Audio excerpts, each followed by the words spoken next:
So in this case, let's say I know that I have this fuel bundle,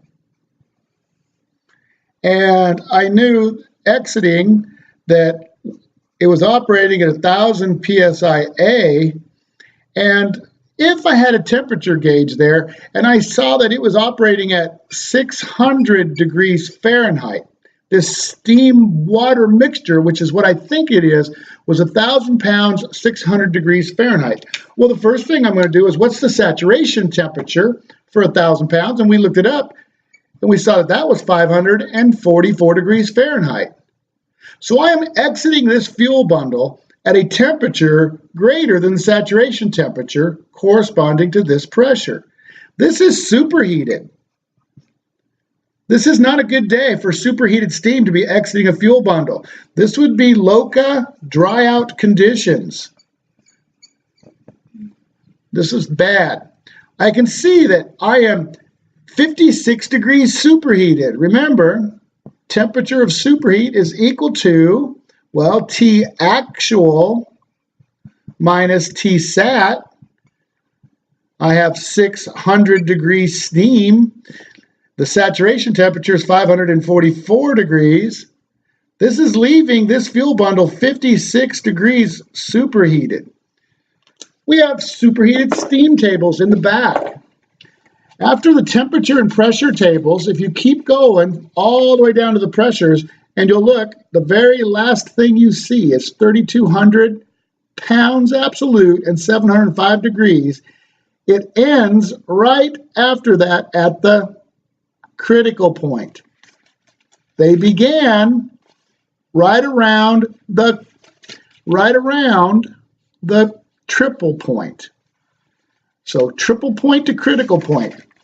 After I turn the page and I leave the critical point, you'll see that I'm going to tables that look a little different. They don't have near as much data. These are the superheated tables. So they have pressure and temperature here on the left. And you'll see that in parentheses is the saturation temperature. So here's approximately atmospheric pressure at 15 psia. And you'll see the corresponding saturation temperature, slightly above the 212 that we expected, but we're slightly above atmospheric pressure. Now these are the conditions that exist. Watch that.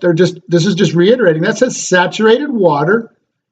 This would be saturated steam. So this is the conditions that would exist for both specific volume, enthalpy, and entropy.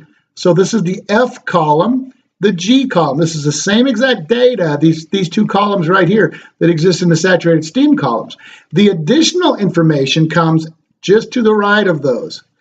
So we had 1,000 pounds. So I'm going to go to 1,000 pounds, and this is 110. And then I'm getting, the superheated tables are a lot bigger than the regular tables. So here's 1,000 pounds. And I see that the saturation temperature is 544. Here's the conditions that would exist if that was a saturated vapor, or water rather, versus a saturated vapor. And now I'm going to go up and I'm going to see that there's a 580 degree and a 620 degree of actual temperature. So my conditions are going to be right between 580 and 620. So I'm going to come on down back to 1,000 pounds, and I'm going to realize that the specific volume here between 580 and 620 is going to be halfway between those two numbers.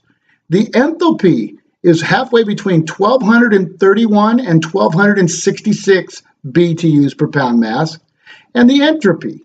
So I can compare what the actual enthalpy is versus the saturation enthalpy. And we'll realize that this enthalpy is above the saturation enthalpy for a saturated vapor. Pretty cool.